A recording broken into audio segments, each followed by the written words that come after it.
Give us an overview to start out. Our guys came out with a sense of resilience and a sense of purpose tonight. You know, you got to give your hats off to Tennessee Tech. We knew they were going to be a big-time foe because, you know, anytime you go into another team's place and beat them by 26, and then they come into your place and get you, that says a lot about a basketball team. And we knew that we had our hands full tonight, but we weren't going to let it be because we didn't play as hard as we possibly could, with a great sense of urgency and energy and a passion. And I thought that was the game tonight. Our guys were very hungry and played with a great enthusiasm tonight, and that was the reason why I thought we played so well. Coach, talk about your defense for some 22 turnovers tonight. I'll tell you, that was the deal. That's how we play. We haven't been that way because our guys been so wounded, and we haven't been able to practice. I got so many guys hurt. I haven't been able to practice in a month. And Monday and Tuesday, we got after it for the first time in I don't know how long, and the guys came to me. I'm thinking they weren't going to like it. They loved it. Then they came to me and said, Coach, this is what we needed. So I went again hard on Tuesday, got the same type of results. So now that's why you're seeing the energy, because the energy's been great all week in practice. Coach, how do you bottle up that energy and bring it tomorrow against Belmont? Well, I'll tell you what, my guys have been waiting on this for the simple fact we let one go at our place. We're up 7 with 1:20 to go, and we just, you know, peed down our leg a little bit. Our guys want another crack at it and make sure that if that happens again, that the outcome won't be the same. So they've allowed themselves to get a third crack at Belmont, which is a great basketball team, especially in our league, and that's all we can ask for right now. Kareem, Angelo, either one of you want to comment on getting another chance at Belmont? Yeah, it's going to be a lot of fun. Like Coach said, we've been talking about it. We're going to get Belmont again. We finally got them. This time, I'm pretty sure it won't be the same mistakes as last game.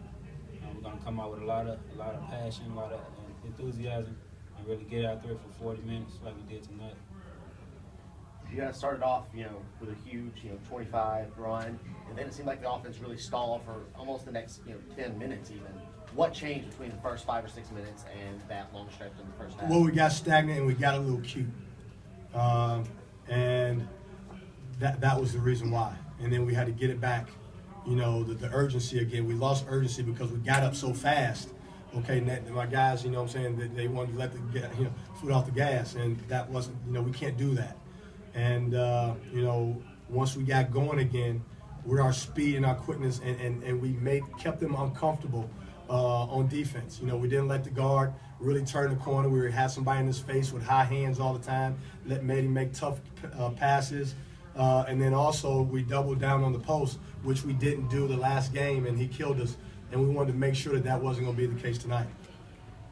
Coach, you were just talking about the post, and can you talk about the way that you guys defended Dwan tonight, especially your guys down low? There were, 29 points the other night, and tonight I think just 16 or so something. Well, we just wanted to make him uncomfortable. Last time we just let him dance with our guys and left him in the post by himself. And one-on-one, he's pretty good. You know what I mean? Sure. And we didn't want to make that happen. We wanted to get the ball out of his hands and rush him. We wanted to keep them rushed all night, and I thought we did a good job of that. Coach, can you line up my conversation here? When I saw you guys, it looked like uncomplicated offensively. Spread the floor out, going side to side, and it didn't look like you only went 2 for 13 or so from the three, but it looked like you didn't take a bad shot in the second half. Were we saying what we were saying? The offense looked very unselfish. Well, that's what defense. AB, that's what we do. We spread you out and try to drive you, and we're getting to the point now where we're not settling for jump shots.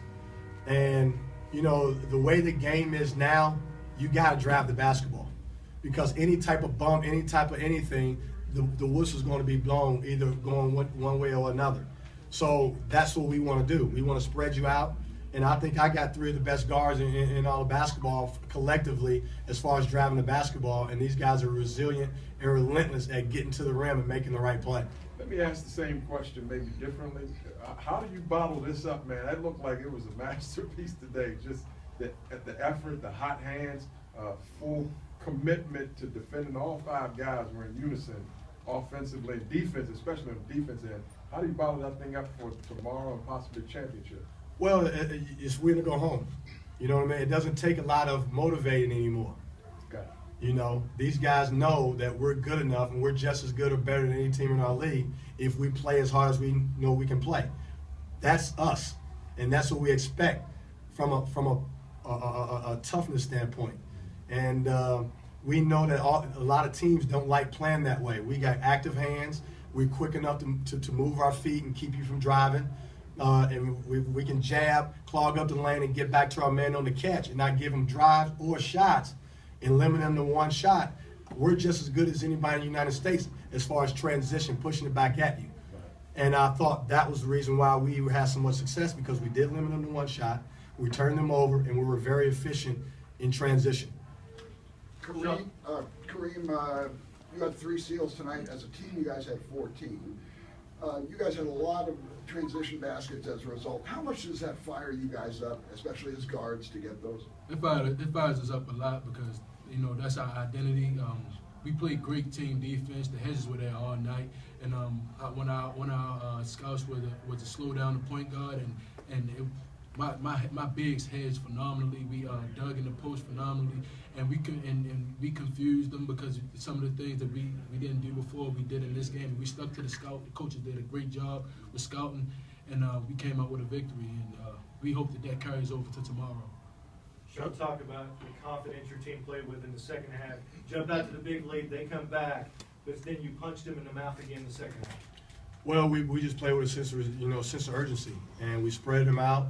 And these guys lick their chops when teams go man, and we get to spread them out because they don't believe that one guy can stop them getting to the bucket. And him, Brent Arrington, it's hard to stop those guys one-on-one. And then they were making the right pass. If the big stepped up, they dimed our big man. You know, if their guy hedged a lot, they gave it to the other guard coming downhill so he can turn the corner and get in the paint. So we just, we played them like a puppet, but we were under control, but very aggressive, and we got to continue to do that for the next 2 nights. As well as Belmont shoots a basketball, can you go 2 for 13 from behind the arc to win? And if you are, what do you need to do? I'll tell you what, we didn't shoot the ball great when we lost to them the last time, and we were up 7 with a minute. I mean, we dominated them for 38 and a half minutes, and we didn't shoot the ball great. We just defended. That's our identity. And then we spread you out. Belmont don't like playing zone. They're not the quickest team defensively, and we were getting to the basket. And they don't have a guy in the back that's a big-time shot blocker. So that we use that to our advantage. We just didn't seal the deal with the last minute and 21 seconds left to go in the game. And we actually did all the work all week long, and then when it was time to go get a paycheck, we turned on and went home without any money. So we got to make sure if that's the case this time, my guys will be willing and ready to not let that happen again. Be stronger with their basketball, play with more confidence down the stretch, and making free throws in the clutch. Coach, I'm doing a story on Drew Kelly, and I know he kind of struggled offensively tonight, but can you talk about the contribution that Drew has made to this club at both ends of the floor all year long? I'll tell you what, when we started this year, and we had a really good recruiting class, I told Drew Kelly and I told everybody else, no matter who we bring in this year, we're only going to go as far as you go. We need you to be in a very important piece, spiritually, emotionally, physically, because you are that piece. You're the glue guy. You're a coach's son. You keep everybody together when you're in it. And at one time during the season, guys, Drew didn't want to play this game anymore, to be honest with you. Wow. And we had a long powwow, and I tell you what, the next night he went out and scored 40. Wow. And he hadn't looked back since. He's been consistent ever since. Just, 12 here, 18 here, 16 here, But he's been the guy that keeps everybody together with great leadership, and people listen to him. So that's the reason why we've been successful. It's been because of these guys, but behind the scenes, Drew Kelly's been that guy, and I needed him. And he's more than worth his weight in gold. Angelo, I can see you nodding to everything Coach says there. What has Drew Kelly meant to you and your group? Drew, he's like a forefather to me. You can always go to Drew about anything. Outside of basketball, inside of basketball, Drew's there. He has a fiance. You call Drew at 2 o'clock in the morning. He'll be there. But Drew, we owe this to Drew. After this, Drew's not gonna play basketball anymore. He knows that. The team knows that. But Drew's gonna come out and give you everything he got. Drew's sick right now. he's still giving out everything he has. So, I mean, Drew is Drew. I mean, you can't. At halftime, he was puking. Yeah, so The whole halftime deal, he was puking. So that lets you know what type of kid he is. just a tough guy. 2 more questions if we have them. Angelo, all season, coaches called you Mr. Consistent. You know what you're going to get from you. 23 points tonight. It looked like you were very comfortable. Talk about that. It's just playing within myself, like I said all year. Like I said all year, it's not about me. It's not about anybody else on this team. Anybody else can go any night. So, like Kareem played a phenomenal game. He pushed the basketball, and he got guys open. So that's what I fed off of. Kareem was running, so I was running with him. And I know he's gonna look for me or anybody else. And I didn't know I had 23 points. So I was just playing basketball, man. I was just having a lot of fun out there. Any more?